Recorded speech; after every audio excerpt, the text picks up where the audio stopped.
UTV presenta A Fondo. Muy buenas tardes, un saludo para todos nuestros televidentes de UTV, el canal universitario. Hoy vamos a hablar de un tema que es de mucho interés social.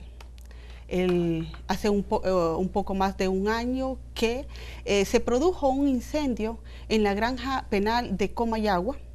Posteriormente, o más bien anteriormente, en el 2004 también se produjo un incendio en la penitenciaría de San Pedro Sula.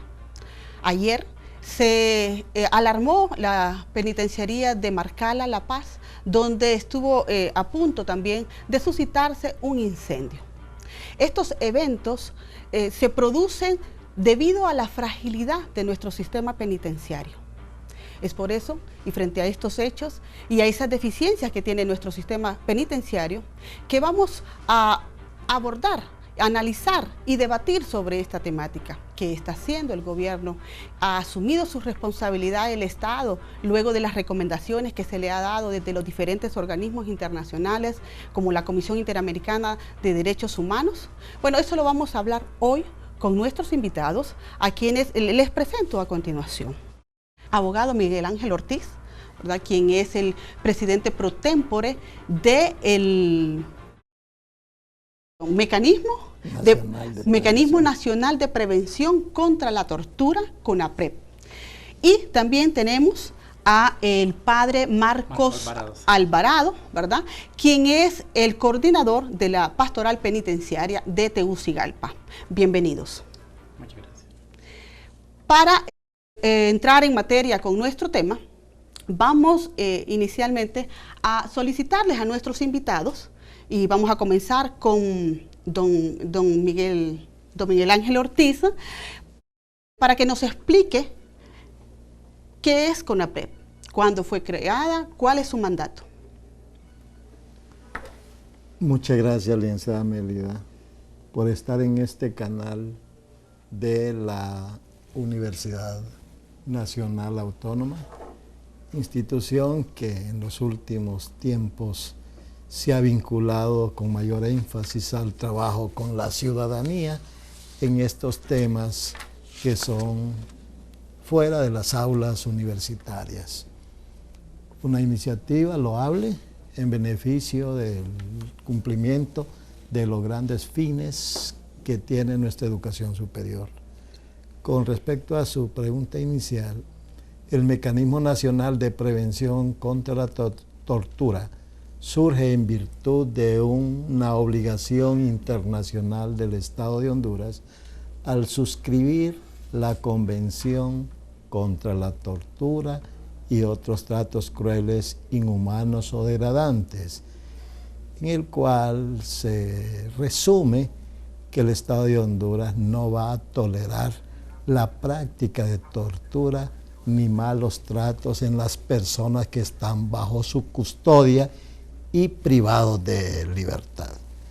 En cualquier lugar donde estos se encuentren, ya sean postas policiales, centros penales, hospitales psiquiátricos, centro de internamiento de menores, etc.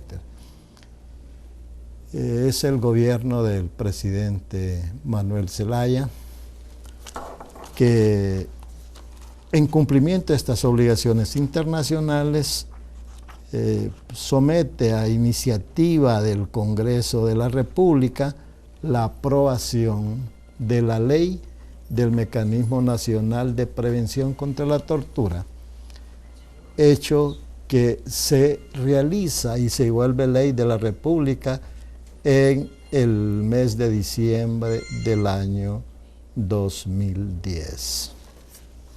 Sin embargo, no se integra su junta directiva, que es el Comité Nacional de Prevención, hasta el 17 de septiembre del año 2011, en el cual el presidente de la República actual, don Porfirio Lobo Sosa, nombra y le da posesión a los 3 integrantes del CONAPREP, representados por su servidor en representación del Poder Legislativo, la abogada Odalis Nájera en representación de organizaciones de sociedad civil, y la abogada Romelia Espinal de Artica, que fue la representante inicial del Poder Ejecutivo, que después, por su renuncia, fue sustituido por el actual representante, el abogado Fernando Daniel Morazán Aguilera.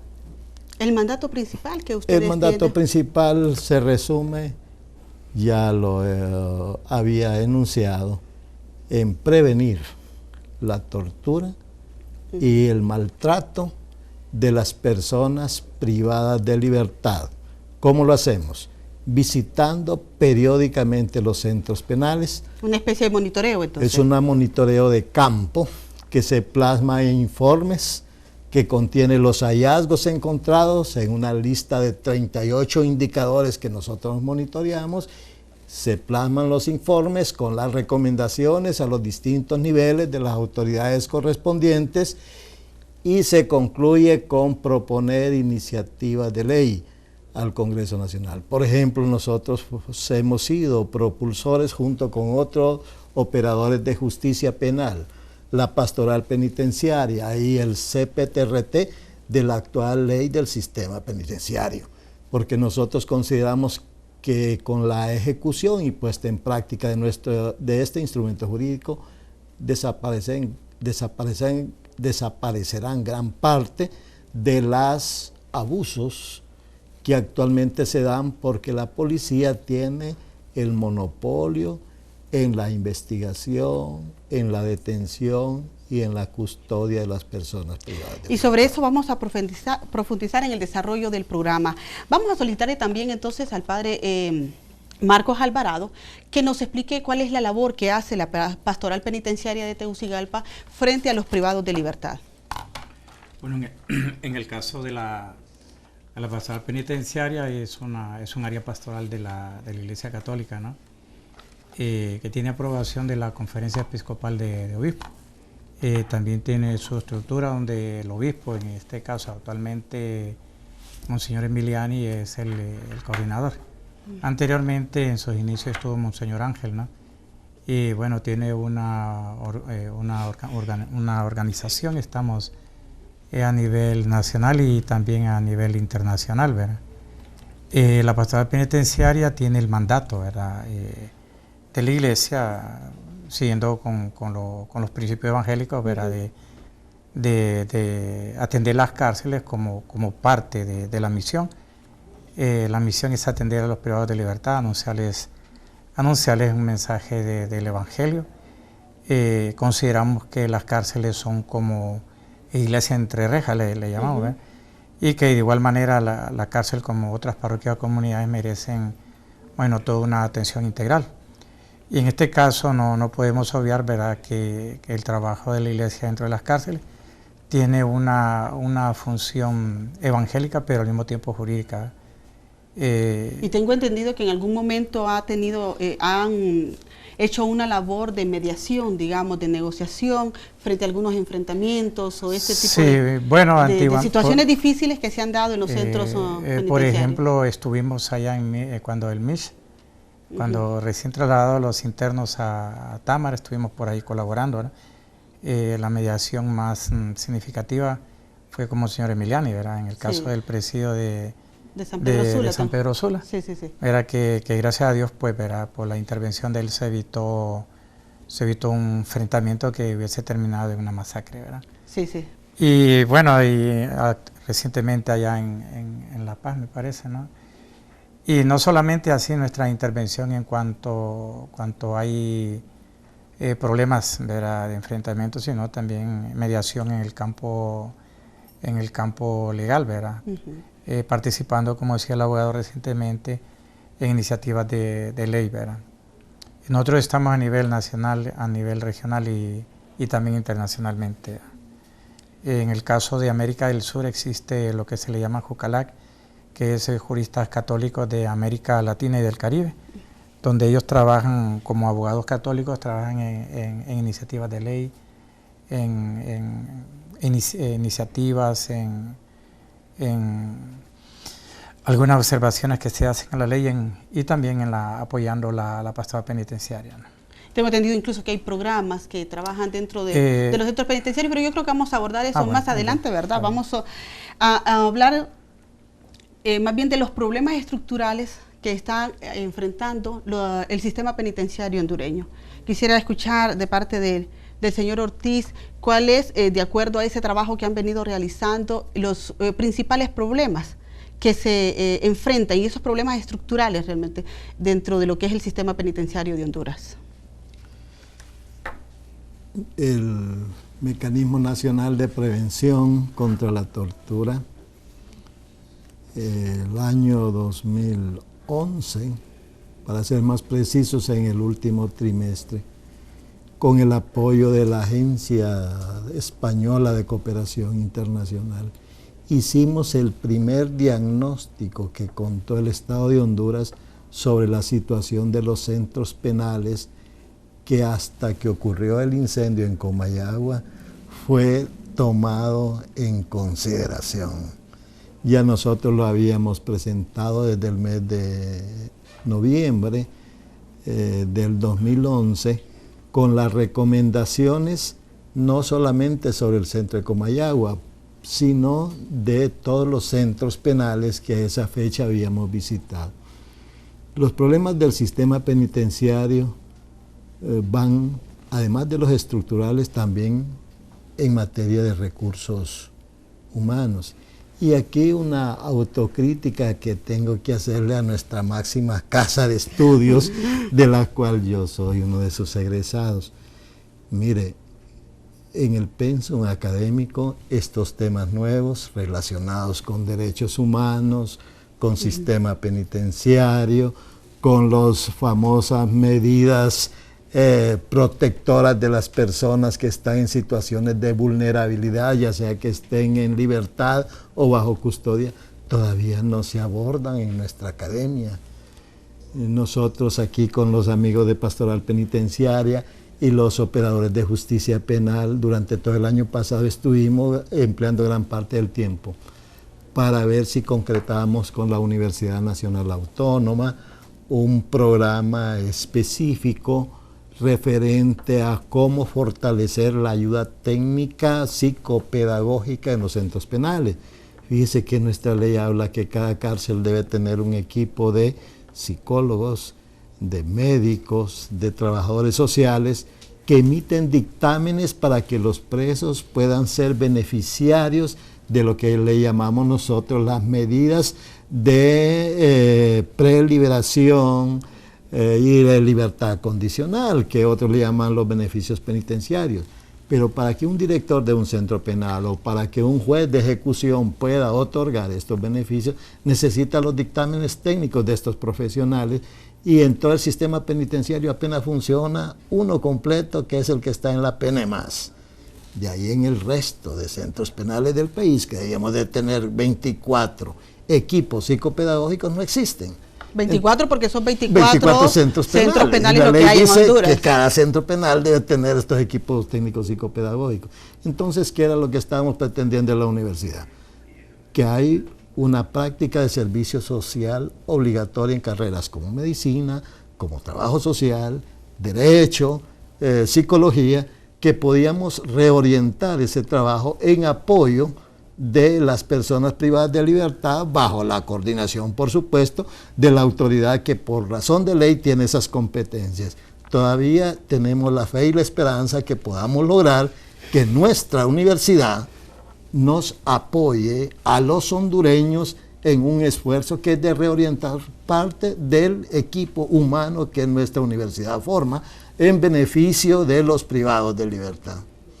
Bueno, pero estos programas también ayudan, ¿verdad? Para poder fomentar ese trabajo. El tema de estructuras físicas. Recuerde que aquí solo tenemos una cárcel, que es la última que se construyó bajo la dirección de un sacerdote, que no es arquitecto, que no es ingeniero civil, pero es la única que construyó módulos separados para procesados y condenados. Vaya hacia el resto de 23 centros penales. La Constitución dice que es un derecho de las personas que están bajo detención permanecer separadas en módulos distintos, el de procesados y el de condenados, según su condición jurídica. pero eso está en letra en la ley. En la práctica no es posible por las condiciones de nuestras instalaciones físicas. Nosotros hemos estado insistiendo, inclusive con el tema de San Pedro Sula, de que se necesita que adoptemos los criterios de una arquitectura penitenciaria moderna, a efecto de que lo que se construye en el futuro sea en base a los parámetros internacionales que ahí están establecidos sobre prisiones. Porque el resto que tenemos, asústese si usted va al centro penal, de gracias a Dios, los presos están en la calle. Porque aquellos están pequeños, no tienen perímetro. No necesitan fugarse, entonces. Es más, ellos regresan, salen y regresan. Entonces, porque nuestra estructura penitenciaria no fue diseñada, eran antiguas sedes de policiales, de unidades militares, etcétera, etcétera, que se han ido en el camino utilizando sin tener las condiciones mínimas que señala la normativa internacional que debe de reunirse con respecto a los detenidos. Además de que se rebasan la capacidad de... Pero fíjese cómo somos nosotros. El de Juticalpa, el de Comayagua, era el granja modelo en Honduras. Y mire lo que ocurrió. Claro, ahí dicen que el Estado no tuvo nada que ver. Ese es el informe de las autoridades responsables. Pero cuando uno ve que se les había advertido que hicieran el control, ¿cómo es posible que en un centro penal que tiene 5 tarimas para arriba se permita que hayan cortinas de plástico? Que se permita que existan colchones de goma inflamable, que se permita fumar. El informe ahí de los expertos que vinieron dijo que se había originado porque una llama vive en un nivel. Sí, claro. Entonces, esas son las cosas que nosotros como sociedad y como Estado estamos obligados a superar. En Juticalpa, que es el más moderno, mire, ahí no había agua potable. Si no es que la alcaldía y las fuerzas vivas auxilian a los presidiarios llevando cisternas en pipas, no hubiera una persona viva a estas alturas porque no había agua. Ahora, gracias a Dios, hay un convenio con Cruz Roja Internacional y ellos están habilitando los sistemas sanitarios y de abastecimiento de aguas potables, por lo menos en 5 de los centros que presentan mayores dificultades en ese sentido. Son, de hecho, una serie de problemas, ¿verdad? Y que son condiciones mínimas con que deben de contar los privados de libertad. Me llama mucho la atención, luego de la lectura que hice de un informe que elaboró la Comisión Interamericana de Derechos Humanos y que habla de un problema donde el Estado ha delegado a los reclusos el control interno de los centros penales. ¿Qué nos puede decir al respecto, padre Alvarado? Bueno, yo no sé si jurídicamente eso es correcto, ¿no? Pero, no puede ser correcto. Sí, no puede, ¿no? Pero usted sabe que en todo su espacio siempre la gente, yo creo que la organización de los internos no es que sea buena y sea mala, ¿verdad? Realmente depende para qué utiliza la organización, ¿verdad? La organización interna. Pero si, por ejemplo, los internos van a ejercer van a hacer una organización o ejercer un poder en contra de los mismos internos, entonces paradójicamente eso es absurdo.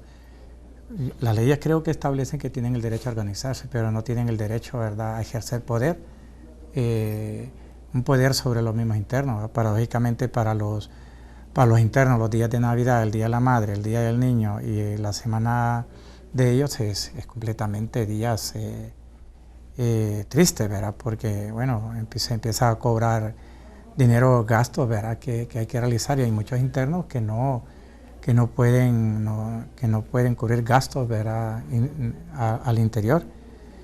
Es que tengo entendido que se eligen unos coordinadores, ¿no?, dentro de... Bueno, y que ese coordinador, los nombran, y que ese coordinador es el que incluso hace cobros, les cobra incluso por la utilización de camas, la utilización de espacios, de celdas incluso, ¿verdad? O sea, lógicamente ha de haber algunas celdas que son las más especiales, ¿verdad?, por las condiciones en que están, y hay cobros por eso. Y sí me llamó mucho la atención cuando leía este informe, como por ejemplo en determinado momento el coordinador de seguro empezó a generar tanta presión y bueno, era un hombre con mucho poder dentro del centro penitenciario, que algunos se rebelaron y en esa revelación vinieron y lo mataron por de lo que eran ellos objetos. Y que a este hombre incluso que le cortaron la cabeza, bueno, y una serie de cuestiones que a mí en lo particular me dejó realmente muy asustada de lo que está pasando con este tipo de que es un autogobierno el que se está manejando dentro de los centros penitenciarios, y que incluso en determinado momento en la penitenciaria de San Pedro Sula había un candado por el lado de los internos y otro candado por el lado de sus custodios, ¿verdad? Entonces ellos decidían cuándo estos podían entrar y que incluso no podían llegar a hacer el conteo de los reclusos. Eso me ha realmente impresionado, y me gustaría, no sé, el licenciado Ortiz, que nos pudiera decir sobre esta situación que está pasando y al parecer especialmente dentro de lo que es la penitenciaría de San Pedro Sula. Mire, este es uno de los indicadores que nosotros hemos monitoreado en los 24 centros penales del país que hemos visitado. Y yo le voy a decir con franqueza, jurídicamente esto es ilegal. Ilegal. Lo que pasa es que es una práctica que se acostumbra en nuestro sistema penitenciario desde hace mucho tiempo, que el director del centro penal delega en una persona de su confianza el control sobre la disciplina de los internos celda por celda. Usted va a encontrar que hay un coordinador en cada celda, después tiene un coordinador por pabellón y después un coordinador y su coordinador general. Yo no voy a criticar que la organización interna de los detenidos sea mala. El problema es cuando ocurren los abusos. No, y que ya no tiene la custodia realmente, o sea, ya no tiene el control el Estado. No, claro que el Estado lo tiene, porque la persona que está dentro no actúa de por sí, es que porque a él le permite que cometa abusos. Eso hay que ser franco también, porque ese es el problema de fondo que hay. Que entonces, si yo como director selecciono a una persona de mi confianza, aunque no sea del agrado del resto de privados de libertad, entonces yo le obedezco y me pongo de acuerdo con el director para implementar las directrices que el director quiere que se ejecuten al interior del centro penal. Mire, hay una experiencia linda. El director que sacaron, que ahora lo tienen en disponibilidad, no sé por qué motivo, porque el hombre no le siguieron el proceso de depuración en Juticalpa. ¿Qué hizo él?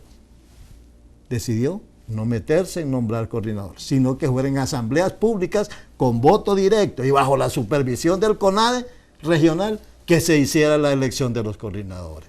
Ahí tiene usted un ejemplo de democracia interna, de buen funcionamiento y de coordinadores en función de los intereses de sus representados. La cuestión es que también se convierte como en una clase privilegiada dentro del mismo centro pero penal. son los abusos, porque esos coordinadores adquieren privilegios y muchos de ellos hasta entran en procesos de corrupción. Es un secreto y una práctica que se venden celdas que tienen alguna comodidad. Es una práctica que se cobra por dejar entrar visitas que no son la de la esposa o compañera legal. Es una práctica que por tener un negocio se cobra cada un impuesto a los internos, sin recibo de la Tesorería General de la República o del establecimiento penitenciario. Entonces, nadie audita esas malas prácticas penitenciarias que se están ejecutando con la anuencia, insisto yo, del director del centro penal donde eso ocurre. Claro, hay excepciones. Yo le recomiendo a usted, vea la gestión del director en Juticalpa, que está ahora en situación de disponibilidad, vea la gestión del director del Centro Penal de Santa Rosa, que ahora está en disponibilidad, vea la situación de lo que ocurrió en el Centro Penal de Choluteca con el director Ferrera, que ahora está en disponibilidad. Entonces pareciera que los buenos directores, sus buenas prácticas ahora son motivo de ponerlo a situación de disponibilidad. Entonces, esas son las cosas que nosotros debemos de entender y comprender a dónde están estas falencias con respecto al autogobierno interno.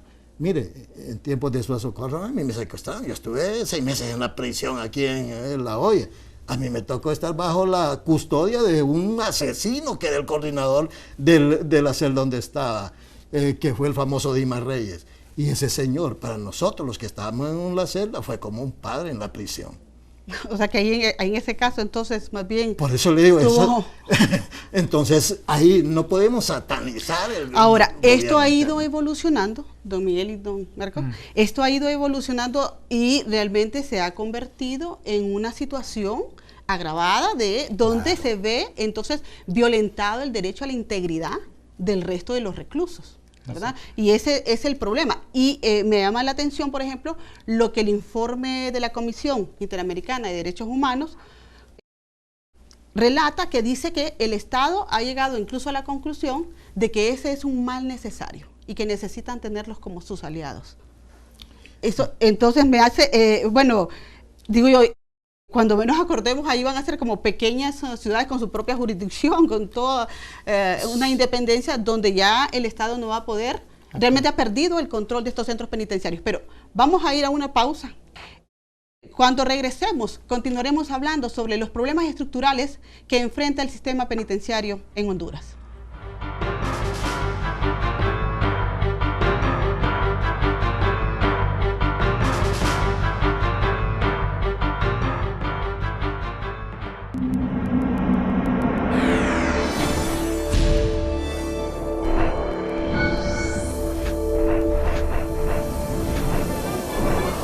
UTV, el canal universitario de la cultura.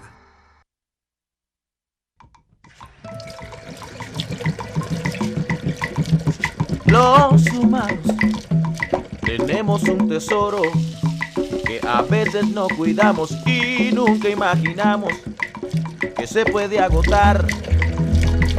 No pensamos que un día recordaremos como algo extraordinario lo que hoy es natural, como un juego sin malas intenciones. Dejamos que se pierda lo que otros no tendrán. Los recursos que tiene este planeta no son inagotables, tenemos que cuidar. El agua es todo, el agua es vida. Si no la cuidas, ¿qué trabajo te va a dar irla a buscar? No se te olvide cuidar el agua. Si te faltara agua en la vida, tú sentirías el deseo de cuidar el agua, el deseo de cuidar el agua.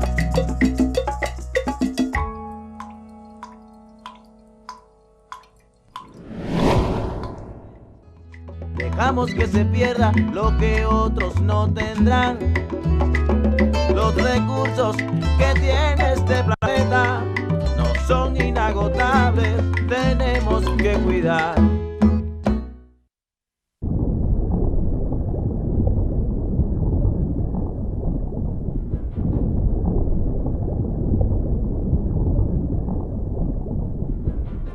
Muchas gracias por continuar en sintonía de nuestro programa A Fondo. Y como hablamos antes de la pausa, sobre este problema del control interno que tienen los reclusos, ¿verdad? Nos decía aquí el padre Alvarado de que hay incluso un problema ahí más de trasfondo. ¿Cuál es ese problema, padre? Bueno, es que, incluso varias personas entendidas en este tema de las cárceles señalan de que en las cárceles lo que hay es un ejercicio de poder y control, ¿verdad? Entonces el poder lo ejercen los internos en la medida en que convenga, ¿verdad? Y además el problema de las cárceles es mucho más complejo, ¿verdad? Entonces, por ejemplo, ahorita usted se está refiriendo a ese gobierno interno, ¿verdad? Pero no cabe duda también de que las cárceles son el reflejo de la sociedad, ¿verdad? Es el reflejo del Estado en que vivimos, ¿verdad? Entonces, por ejemplo, si el mismo Estado delega funciones, ¿verdad?, a otras comisiones, organizaciones nacionales e internacionales, pues es casi la misma lógica aplicada dentro de los centros penales, ¿verdad? Y a mí me parece que el problema de las cárceles tiene que ser tratado, como lo hemos dicho en otras ocasiones, de una manera interdisciplinaria, ¿verdad? Donde intervengan, por ejemplo, profesiones y ciencias, por ejemplo, ligadas a las sociales, ligadas a la política, a la economía. Incluso las cárceles hay que verlas desde su perspectiva histórica. Entonces, bueno, a mí me parece que incluso el mismo Estado u organismos internacionales, a veces lo que uno está es tratando o resolviendo, entre comillas, ¿verdad?, los efectos de las cárceles y no realmente las causas de las cárceles, ¿verdad? Por lo menos nosotros desde el pensamiento bíblico-teológico nos planteamos que sobre realmente la eficacia de las cárceles o sobre la existencia de las cárceles, el origen de las cárceles, ¿verdad? Entonces a mí me parece que en este espacio que estamos, y como introducía muy bien el abogado, yo creo que la universidad debe, y es la institución como más indicada, a tratar el tema de la cárcel de una manera incluso no solamente profesional, sino también científica. Entonces, porque la cárcel requiere de una atención holística. Ahorita solo vamos a hablar, por ejemplo, de algunos aspectos así puntuales, ¿verdad? La sobrepoblación, el ejercicio del poder, leyes y todo eso, ¿verdad? Pero a mí me parece que es mucho más complejo y debe, en el caso de la universidad, como la institución más indicada, a crear estos espacios de discusión, ¿verdad? Estos espacios científicos y además espacios de producción teórica, ¿verdad? Porque... Y uno de los problemas aquí, digamos, estructurales que enfrentan la cárcel, los centros penales, es también la falta de presupuesto. O sea, para que todo esto se pueda, para que haya ese proceso integral que se requiere para el trabajo con los privados de libertad. No solamente el problema de presupuesto en las cárceles, sino en un sinnúmero de instituciones del Estado. Pero en este caso particular, por ejemplo, ¿cuánto es el presupuesto que se le asigna para la gestión penitenciaria? Hasta el año presupuesto 2012 fue de 13 lempiras, es lo único que hay, aparte del salario de los policías, para atender las necesidades de la población penitenciaria. 13 lempiras diarios por cada recluso, para atender alimentación, salud, educación y todo lo que es el proceso de rehabilitación. Entonces usted dirá, ¿y qué se puede hacer con 13 lempiras diarios por persona para cubrir estas necesidades? Casi nada, por eso es que los reclusos de Marcala La Paz el día de ayer se amotinaron porque les redujeron su cantidad de tortillas. Imagínate, cantidad de tortillas. No estamos hablando de otro tipo de menú. Entonces nosotros, yo se lo digo con franqueza, yo creo que el tema de fondo es que como los presos no votan, no le interesan a nadie. El día que los presos voten, vamos a tener presupuestos mayores. Porque no es un problema de que el Estado de Honduras no tenga recursos. Lo que pasa es que se destinan a lo que no es prioritario. Estamos hablando en este momento de millones para implementar votos electrónicos.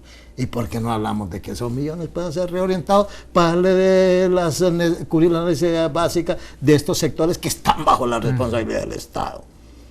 O sea, el Estado entonces no está haciendo nada por poder elevar ese presupuesto que, de acuerdo a lo que decía... este año lo redujo, los 13 lempiras para el 2013 se redujeron. Se redujeron. Sí, lo que pasa, como le explicaba, ¿verdad? El problema es cuando los problemas, el Estado o una organización X no puede resolver los problemas, entonces lo traslada al problema del presupuesto. Entonces después el problema del presupuesto depende de otra instancia. Entonces, ¿qué es lo que se quiere decir? Simple y sencillamente que el problema en las cárceles no depende de las mismas cárceles. Depende de quien provee realmente el presupuesto, pero eso son reiteradas afirmaciones, ¿verdad?, de muchas instituciones, ¿no? Sí. Entonces, tú vas a ver, por ejemplo, que en las cárceles la mayor parte de la población es una población pobre, aparte que tiene falencias y pobreza dentro de las cárceles, son personas que vienen de hogares pobres, ¿verdad? Creo que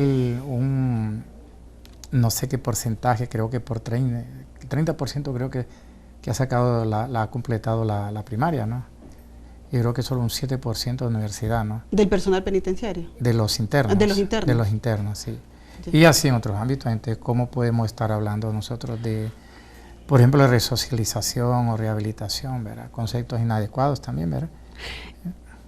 Con respecto a estas recomendaciones que se ha dado en los diferentes informes debido a estos eventos que se han suscitado en los centros penales, ha habido uno, por ejemplo, que es la recomendación de mejorar las condiciones de infraestructura, como algo realmente importante y que se puede realizar a un corto y mediano plazo. En el 2010 se decretó estado de emergencia incluso, ¿verdad? Y con este propósito de poder mejorar las condiciones de infraestructura. Pero desde el momento que usted me dice, si para la alimentación, que es algo mucho más importante, no se ha logrado elevar, aumentar ese presupuesto, entonces no se cuenta con nada de presupuesto para infraestructura. Mire, el ejemplo más concreto lo tenemos con el esfuerzo que hace el Comité de Construcción del Centro Penal de San Pedro Sula, en el cual participa la Iglesia Católica a través de Monseñor Emiliani. Ellos consiguieron el terreno,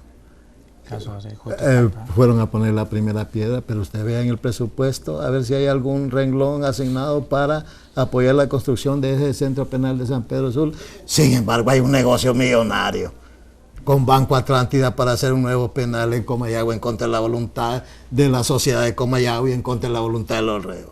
¿Cómo se explican esas cosas? ¿Qué hay detrás de todo Se eso? dijo incluso que de los bienes incautados, recuerda, de la OAB exactamente, es decir, se iba a trabajar con este presupuesto, con este recurso económico para mejorar las condiciones de infraestructura. Entonces, no se ha dado en ningún momento. Usted está viendo las rebeliones de los amotinamientos de los presos, por comida, no por otras cosas, por comida. ¿Y de qué manera podríamos entonces, en mayo del año pasado, del 2012, se aprueba lo que es una nueva ley del sistema penitenciario? Viendo todos estos problemas con que se cuentan en el sistema penitenciario hondureño, ¿en qué entonces viene a abonar esta nueva normativa? ¿Cuáles serían para ustedes las expectativas frente a esta nueva ley? Porque hay una nueva ley, pero la vigencia de esta ley, todo lo que realmente implica el que haya una nueva ley y si la ley realmente responde a esas necesidades tan básicas, porque ya no estamos hablando incluso de las fuertes, de las estructurales, de las necesidades básicas, ¿responde tal como quedó aprobada esta ley el año pasado? De hecho, ¿en qué etapa está en este momento esta ley? Mire, yo se lo digo como profesional del derecho y exdiputado que fui del Congreso. Aquí tenemos leyes lindas. La ley del sistema penitenciario es producto de nuestras aspiraciones de lo que debía hacer el Estado en una nueva política penitenciaria. Pero en el presupuesto 2013, ¿hay algún centavo para implementar esta nueva ley del sistema penitenciario? No hay un renglón, no hay un centavo para esto. Entonces, sin embargo, nombramos los comisionados que ahí andan los pobres viendo cómo arreglan siquiera conseguir para tener su propia oficina, su estructura mínima básica para operar. Entonces nosotros, como, vuelvo a repetirle, como sociedad y Estado, todo lo que tenga que ver con el tema de política penitenciaria es inexistente. No digamos la atención y la protección al marco de derechos, que somos expertos en ir a los foros internacionales a suscribir tratados en el cual obligamos al Estado y después no cumplimos. Y por esa razón es que han habido sentencias contra el Estado de Honduras por la muerte de privados de libertad en la Granja del Porvenir, por la muerte de privados de libertad en San Pedro Sula, por la muerte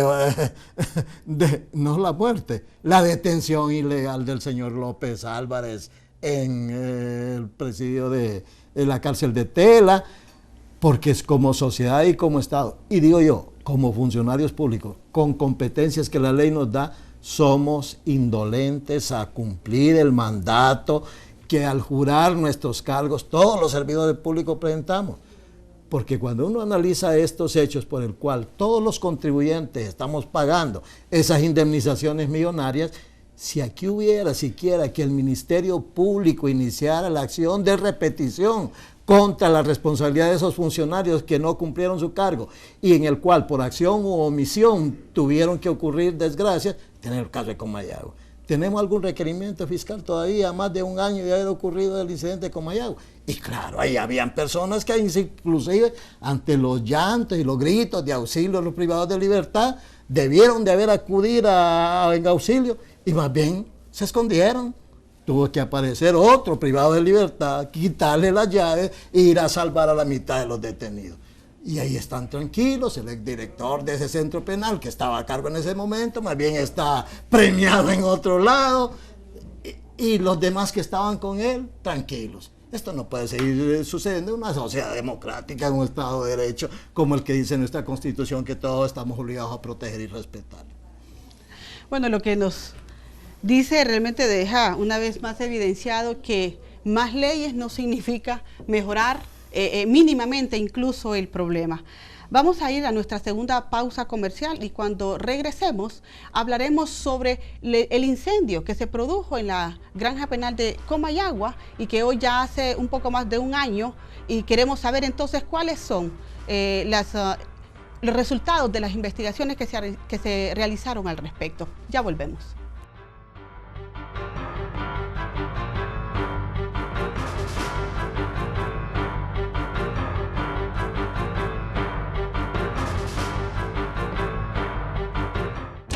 No olvides que todos los jueves a las 7 de la noche tienes una cita con tu revista semanal Estamos en Onda. Cápsulas, entrevistas, reportajes y parte del quehacer cotidiano en la UNA se resume en este espacio informativo.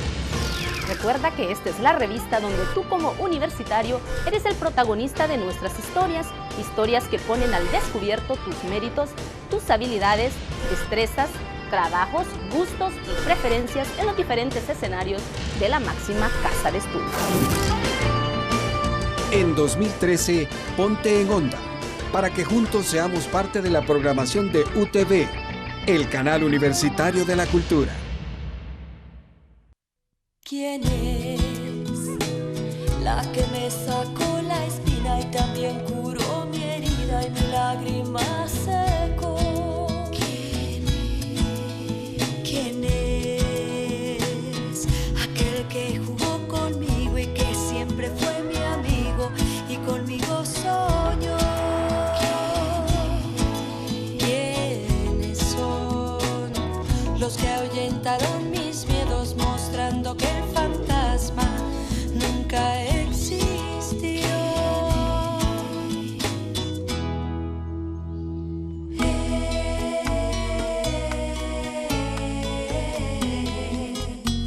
Es mi familia, la que me tuvo en sus brazos y me vio crecer.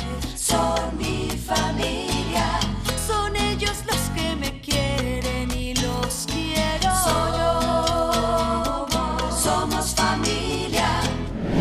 ¿Quién es la que me sacó la espina y también curó mi herida y mi lágrima secó? ¿Quién es aquel que... Nuestro interés es que usted esté completamente informado de lo que sucede en la Universidad Nacional Autónoma de Honduras. Entérese de los eventos científicos, académicos y culturales de la alma mater y su impacto en la vida universitaria y a nivel nacional. Sintonícenos todos los lunes en la emisión estelar de su noticiero Presencia Universitaria. en el horario de 7 a 8 de la noche. Somos Presencia Universitaria. Marcamos la diferencia. Por nuestro canal UTV.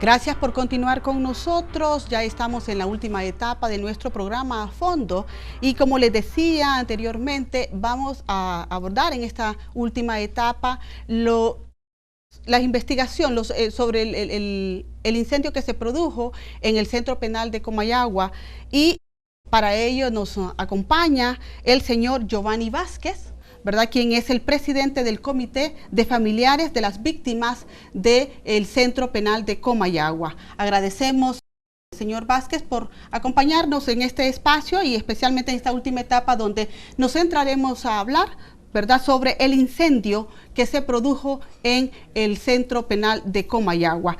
Y queremos entonces escuchar de inmediato, de parte del señor Vázquez, cuáles realmente fueron los resultados de esa investigación. Llegó a concluir si fue realmente un accidente o un crimen.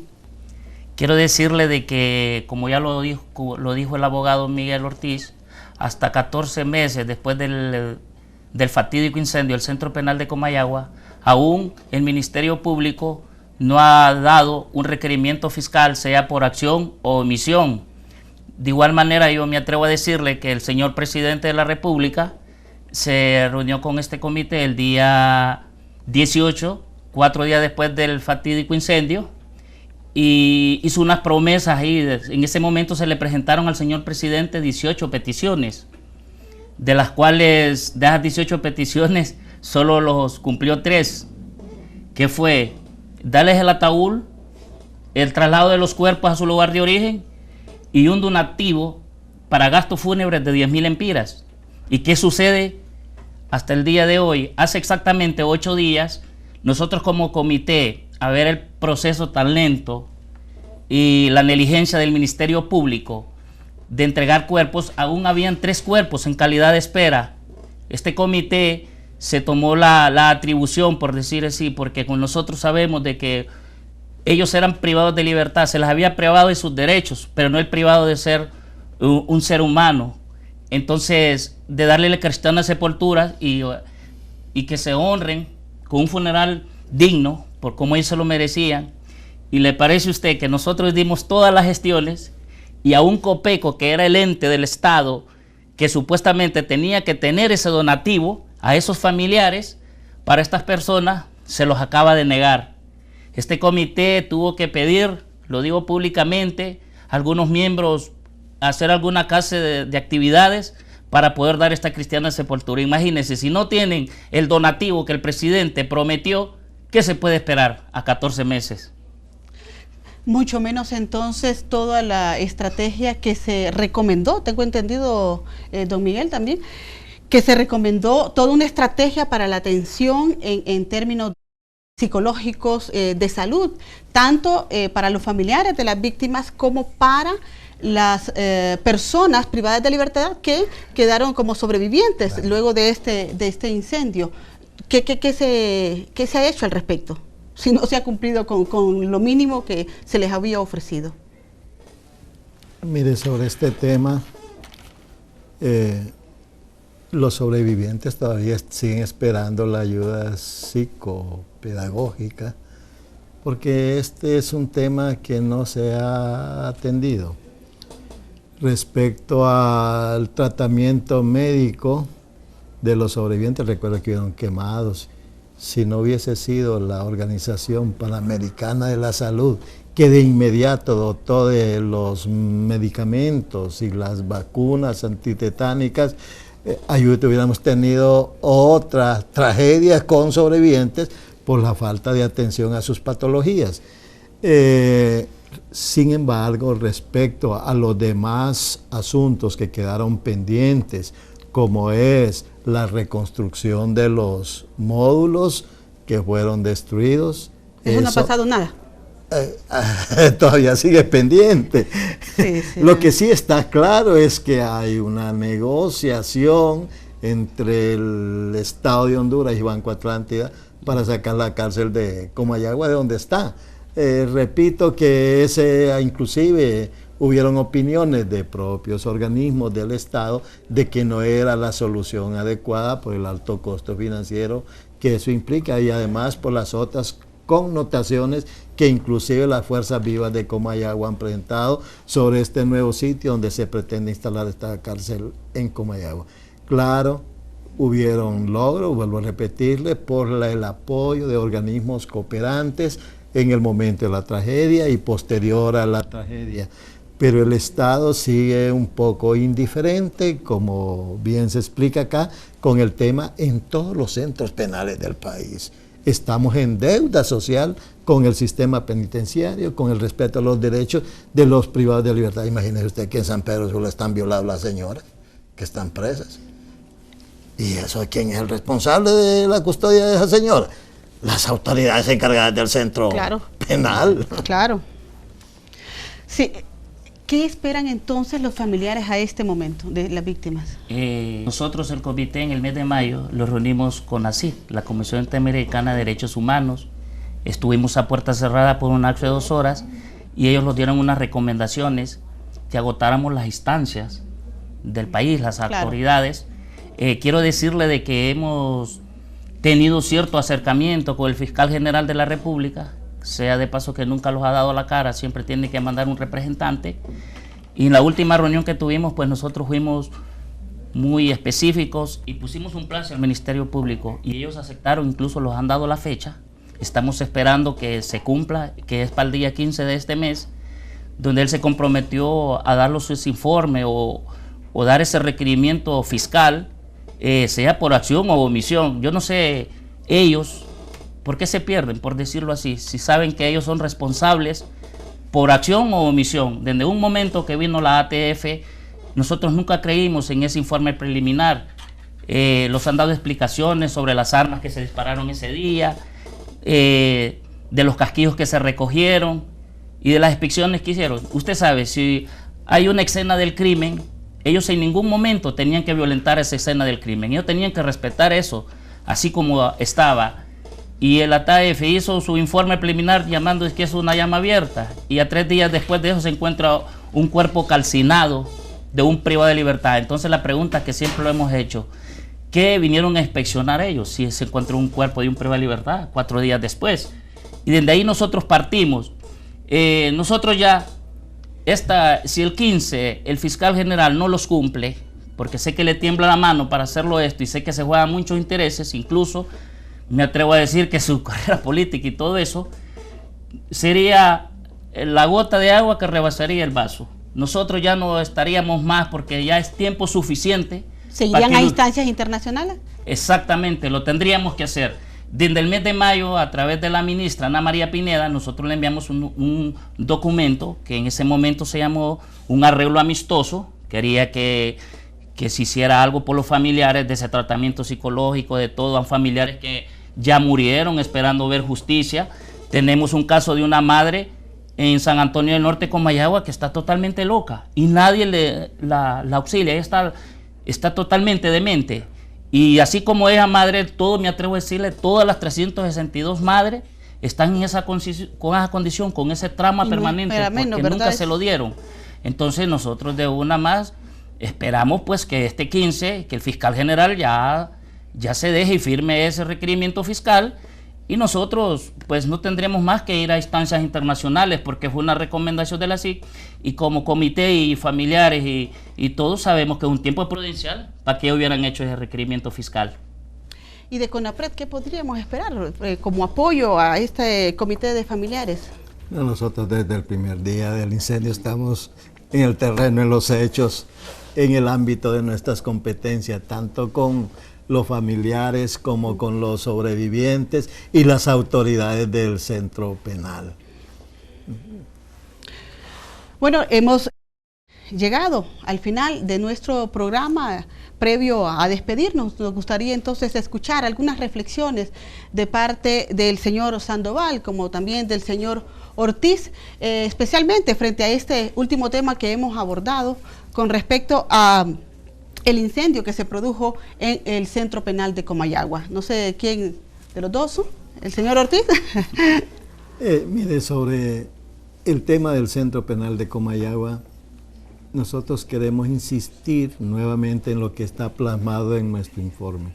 Se necesita que se haga justicia, que se repare a los familiares de las víctimas, en el ámbito civil, que es lo que va a hacer la Comisión Interamericana si internamente no se cumple el acuerdo amistoso, el arreglo amistoso que el presidente Porfirio Lobo Sosa en cadena nacional de radio y televisión el día del incendio en Comayagua anunció al pueblo hondureño, porque ya estamos cansados de que la Corte Interamericana de Derechos Humanos, ante la indolencia de los organismos jurisdiccionales internos, esté ordenando cumplimiento de sentencias, cuando internamente podemos, y dada la voluntad que existe en los familiares de las víctimas, llegar a acuerdos amistosos, porque nos va a ser más traumante a nosotros como sociedad y como Estado que tengamos que cumplir esos mismos compromisos que podemos lograr vía amistosa ahora, porque venga una sentencia de la Corte Interamericana de Derechos Humanos.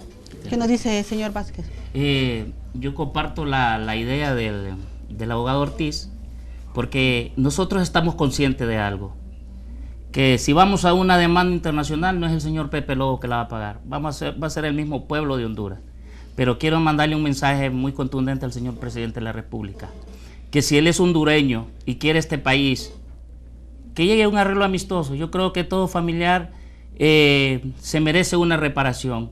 Se maneja por ahí por algunas personas que dicen de que un privado de libertad es una carga para el Estado.